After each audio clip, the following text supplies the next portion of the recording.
ناظرین welcome back to the شو ہے کوئی جواب، اور آج ہم بات کریں طلاق کے طریقہ کار پہ، اور حلالہ پہ بھی مختصر ہم نے بات کی ہے۔ میں مزید وقت ضائع کیے بغیر بات کروں گی۔ حسینی صاحب فرمائیے گا یہ کہ جب ہم طلاق کی بات کرتے ہیں تو ایک ذہن میں یہ آتا ہے کہ مرد جو ہے وہ 3 دفعہ بیوی کے سامنے ان الفاظ کو ادا کرتا ہے کہ میں نے تمہیں طلاق دی یا میں تمہیں طلاق دیتا ہوں۔ دیگر صورتوں میں کیا ہمارے یہاں تو ایک یہ رواج بھی ہے کہ اس کا سامنا بھی نہیں کرتا، بلکہ 3 دفعہ پیپر میں، اکثر اوقات وہ پیپر جعلی بھی ہوتے ہیں، لیکن وہ اس میں لکھ دیتا ہے کہ جی میں نے اس کو فلاں کے سامنے 3 دفعہ طلاق دے دی تھی اور میں نے اس کو مہر بھی ادا کر دیا تھا۔ تو ہمارے کیا بہتر ہے، کیا بہترین صورت ہے کہ بیوی اپنے کان سے وہ 3 دفعہ الفاظ سنے، یا گواہوں کی موجودگی ضروری ہے، یا صرف پیپر پہ لکھ دینا، یا فارغ ورڈ استعمال کر دینا رادر دین کہ وہ طلاق کا ورڈ استعمال کرے؟ جی دیکھیے، آپ نے جو سوال کیا ہے اس کو ظاہر ہے میں اپنے فقہ کے مطابق، اپنے اسکول آف تھاٹ کے مطابق جواب دوں گا۔ ٹھیک، آپ کے گوش گزار کہہ چکا ہوں میں کہ ہمارے یہاں طلاق ہے ہی اتنی مشکل کہ وہاں پر جب مطلب اگر میرا پرسنل آپ اوپینین لیں تو ہمارے یہاں طلاق ممکن ہی نہیں ہے، یعنی اس قدر زیادہ اس کو فیسیلیٹیٹ کیا گیا ہے، ایکسٹینڈ کیا گیا پیریڈ کو کہ وہ لازماً ایک دوسرے کے۔ اچھا، اگر فرض کیجئے کہ کوئی صورت نہیں ہوتی، اب ہم اس پر آ جاتے ہیں، اب ہمیں پرسنل اوپینین سے۔ لیکن ایک بات اور، جب اسلام ساتھ میں یہ بھی کہتا ہے کہ اگر میاں بیوی میں اتنے اختلافات بڑھ جائیں تو بہتر ہے کہ تم الگ ہو جاؤ، کیونکہ اس میں پھر آپ کی رزق کی کشادگی بھی ہے، بہتر آپ کو کوئی آپ کا اسپاؤس بھی مل سکتا ہے۔ جی بالکل، میں اب وہاں پر آ رہا ہوں کہ اب اگر ایسی صورت پیدا ہو جاتی ہے تو ہمارے فقہ جعفری کے مطابق پہلی طلاق طلاق رجعی ہوگی، اور وہ وہی 3 پیریڈز کا مسئلہ ہے کہ اس دوران میں رجوع کر لیا تو ٹھیک ہے، نہیں کیا اگر وہ ختم ہو گئے تو اس کے بعد پھر وہ طلاق بائن دے گا۔ یعنی طلاق بائن کا جیسا کہ آغا صاحب نے فرمایا کہ بائن کا مطلب اب بالکل سلسلہ ختم ہو گیا۔ اب وہ سلسلہ ختم ہو گیا کا مطلب یہ ہے کہ طلاق تو ہو گئی، لیکن وہ ہمارے فقہ کے مطابق ایک طلاق ہوئی ہے، طلاق ہو گئی ہے لیکن ایک طلاق ہوئی ہے۔ اور جو حلالہ کا مسئلہ مجھے وہ بھی ڈسکس کرنے دیجئے، ہمارے یہاں حلالہ کا جو نوبت آئے گی وہ اسی طرح کی 3 قروء جو میں نے آپ سے عرض کیا ہے، وہ 3 مرتبہ بائن دے کر جب بالکل فائنل ہو جائے گی تب حلالے کا مسئلہ آئے گا۔ تو میں تو نہیں سمجھتا، شاید ہماری تاریخ تشیع میں کہیں پر بھی ایسا ہوا۔ ایک جملہ جسٹس شفیع محمدی کا ایک ورڈکٹ تھا، اور وہ شریعت کورٹ کے چیف جسٹس بھی رہ چکے ہیں، بڑا عجیب جملہ ہے ان کا، لیکن میں کوٹ کروں گا لازماً۔ انہوں نے لیجیٹمیٹ ایڈلٹری کہا ہے اس کو، حلالے کو۔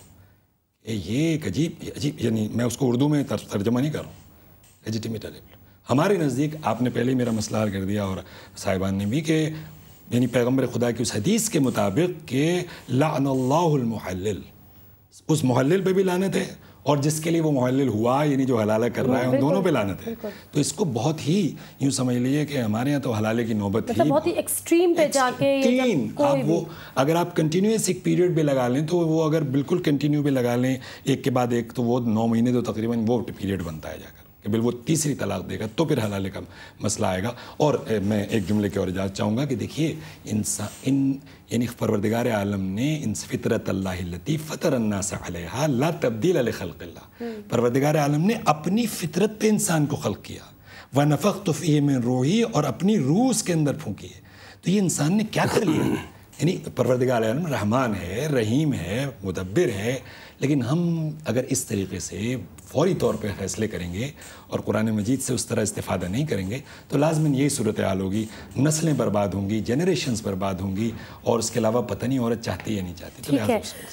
مجھے آپ بتائیے گا نیلوی صاحب کہ آپ نے تو اس بات کو کہا ہے کہ جب ایک دفعہ ایک ہی مجلس میں 3 طلاقیں ہو جاتی ہیں، اس کے بعد ڈیفینیٹلی اگر میاں بیوی ساتھ رہنا چاہتے ہیں تو حلالہ کے علاوہ ان کے پاس کوئی آپشن ہی نہیں رہ جاتا۔ اور ہم نے یہ بھی دیکھا ہے کہ جب فتوے کے لیے مولویوں کے پاس جاتے ہیں تو بلکہ معذرت کے ساتھ ایسا بھی دیکھا گیا ہے کہ اگر آپ ایک مکتبہ فکر سے ہیں اور آپ کا مولوی آپ کو یہ بتاتا ہے کہ جی یہ طلاق ہو گئی ہے، اب آپ پہ حلالہ ضروری ہے، یا اب آپ اس شوہر کے لیے حرام ہے، تو پھر باوجود اس کے کہ آپ بھی اسے مکتبہ فکر سے تعلق رکھتے ہیں، لیکن آپ وہ ایک جس کو کہنا چاہیے طبیعت کی چاہت کے لیے پھر دوسری جگہ ایگزیکٹلی وہ دوسرے مکتبہ فکر کے پاس جاتے ہیں اور اپنی مرضی کے مطابق جو ان کی سوچ ہوتی ہے، جو ان کی چاہت ہوتی ہے، اس کا وہ فتویٰ لیتے ہیں اور اس چیز کو کرتے ہیں۔ تو اگر یہ فلیکسیبلٹی ہے بیسیکلی شاید دوسرے مکتبہ فکر میں اور آپ کے نہیں ہے، تو کیا یہی وجہ ہے کہ جو شان نزول کی ہم نے بات کی تھی آپ اس سے بھی اگری نہیں کرتے یا اختلاف رکھتے ہیں؟ میں پہلے حسینی صاحب کی بات کو تھوڑا سا آگے بڑھاؤں گا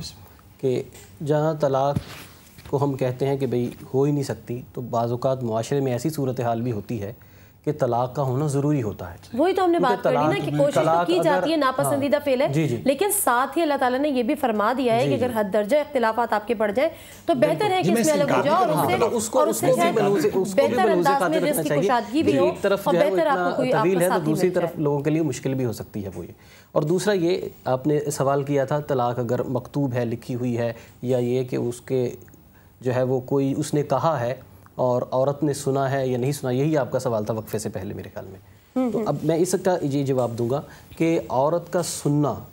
یہ ضروری نہیں ہے. ٹھیک ہے, اور گواہوں کی بھی موجودگی ضرورت نہیں ہے. اگر یہ کہہ دیتا ہے, اور یہ گواہوں کی تو اس صورت میں ضرورت پیش آئے گی کہ جب یہ اپنے قول سے مکر رہا ہے.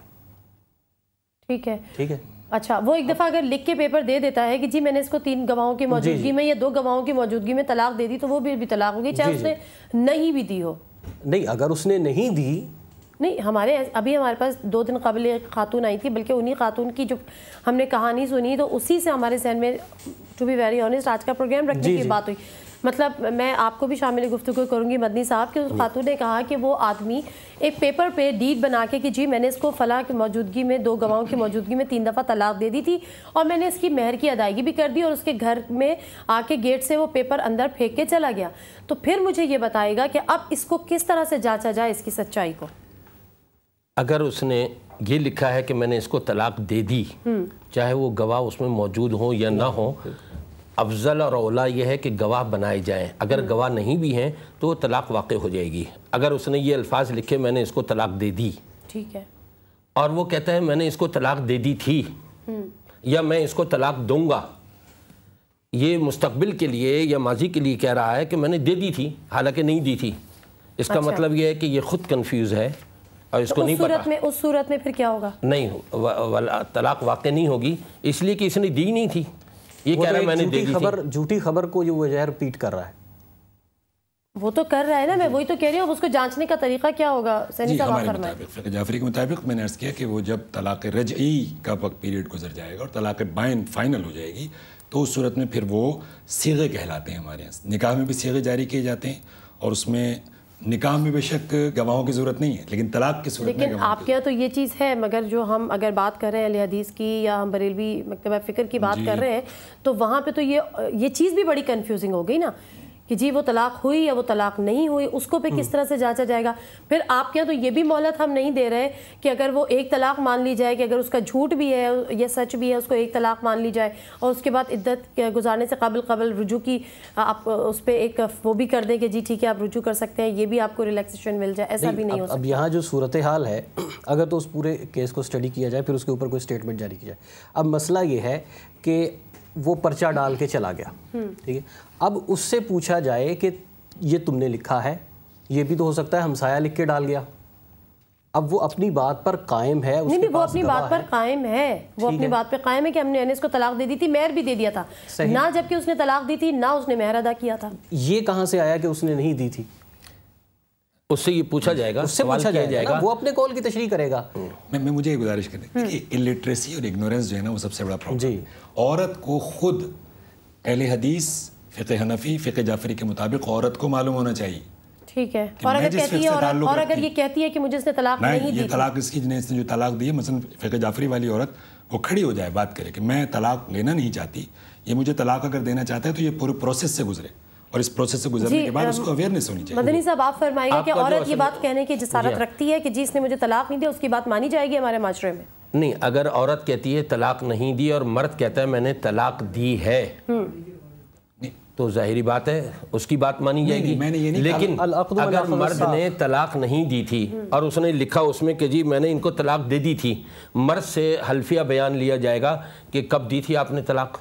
اب وہ کہتا ہے میں نے تو ڈرانے کے لیے یہ الفاظ یوز کیے تھے کہ طلاق دے دی تھی, صرف ڈرانے کے لیے, تو یہ طلاق تو واقع نہیں ہوگی کیونکہ اس نے یہ نہیں کہا کہ طلاق دے دی. اگر یہ کہتا یا یہ لکھتا کہ طلاق دے دی ہے تو یقیناً ہو جاتی. اور اگر اس نے یہ کہا کہ دے دی تھی اور حالانکہ دے ہی نہیں, اور وہ خود بھی اعتراف کر رہا ہے میں نے دی نہیں تھی, یہ میں نے یہ الفاظ ایسے لکھے اس کو صرف ڈرانے کے لیے, تو یہ طلاق واقع نہیں ہوگی. ہمارے یہاں میں گزارش کروں, ہمارے یہاں لکھ دے بول دے, لیکن جب تک اس پورے پروسیس سے گزرنے کے بعد ایک عربی جاننے والے اپنے موکل کے ذریعے وہ عربی میں صیغے جاری نہیں کرے گا، یا خود اگر عربی جانتا ہے تو تمام تنوین کے اور تجوید کے مسائل جو ہیں ان کو سامنے رکھ کر وہ جب تک عربی میں صیغے جاری نہیں کرے گا 2 گواہوں کی موجودگی میں، تو وہ کورٹ دے دے، کوئی ڈیڈ بن جائے، جب تک وہ صیغے جاری نہیں ہوں گے 2 گواہوں عادل گواہوں کی موجودگی میں وہ صیغے جاری ہوں گے. میرا بھی اتفاق ہوا ہے تو ایسا، اور وہ دونوں عادل گواہ موجود ہوں گے، وہ صیغے جاری ہوں گے. مجھے یہ بھی بتائیے گا کہ طلاق کے لفظ کی کتنی اہمیت ہے؟ بعض دفعہ یہ کہہ دیا جاتا ہے نا کہ یہ آپ میری طرف سے فارغ ہو،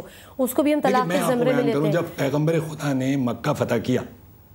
تو اس وقت ابو سفیان آ کر پیروں میں پڑ گیا اور آ کر کہا کہ اب تو ختم، اب تو آپ ظاہر مجھ سے انتقام لیں گے، ریونج کریں گے. پیغمبر خدا نے فرمایا تم کیا امید رکھتے ہو؟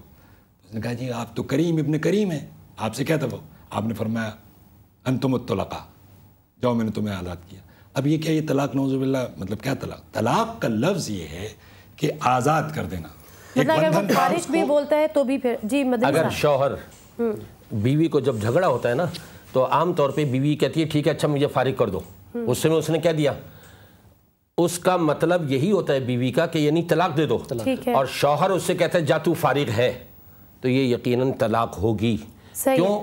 کہ اچھا اب جو مشروط کر دیا جاتا ہے مگر اگر تم نے یہ کام کیا تو میری طرف سے تمہیں طلاق ہوئی، اگر وہ کام کر لے بیوی تو یقیناً وہ طلاق واقع ہو جائے گی. اور لیکن وہ ایک طلاق ہوگی، ایک طلاق ہوگی اور اس طلاق کے بعد وہ رجوع کر سکتے ہیں. تو پھر ہمارے مولوی حضرات ہی ہوتے ہیں نا جو حلالہ کی طرف راغب بھی کرتے ہیں. جب آپ کے پاس کوئی آپشن نہیں ہے، آپ کے پاس لاسٹ آپشن حلالہ کا ہے، تو پھر مولوی حضرات ہمارے راغب کرتے ہیں کہ جی آپ حلالہ کیجئے، اس کے بعد آپ اپنے شوہر پہ اگر کوئی اس نیت سے راغب کرتا ہے تو وہ اللہ کے ہاں گناہگار ہے اور وہ جواب دہ ہے. کوئی بھی ہے، چاہے وہ مولوی ہے چاہے وہ وکیل ہے، اس میں صرف جو ہے وہ مولوی ہی حصے دار نہیں ہے. آپ کورٹ کچہری میں چلے جائیں، وہاں کے بھی معاملات جو ہے وہ آپ کے سامنے ہیں. تو یہ جو ایک یعنی کہ جہالت کا معاملہ ہے، ٹھیک ہے، لیکن بات یہ نا کہ ہم جن آیتوں کا ذکر کر رہے ہیں، مطلب سورہ نساء میں اس چیز کا ذکر ہے، اس کی جو تفصیلات ہیں، سورہ طلاق میں ہے، پھر سورہ بقرہ میں ہے، تو ہر جگہ یہ بات ہم نے پڑھی ہے اور یہ بات ہے کہ جب اپنی عورتوں کو طلاق دو، وہ اپنی عدت گزار لے، پھر اگر تمہارے ساتھ زندگی گزارنا چاہیں تو وہ بھی تم پہ جائز ہے، انلیس اینڈ انٹل آپ نے 1 طلاق دی ہے، 2 طلاق دی ہیں، عمر کے کسی بھی حصے میں پہنچ کے آپ اس سے دوبارہ نکاح کر سکتے ہیں. میرا خیال ہے وہ تجدید نکاح جو ہے وہ رجعی کی صورت میں، یہ آیات رجعی کی صورت میں ہے، یہ بائنہ کی مغلظہ کی نہیں ہے.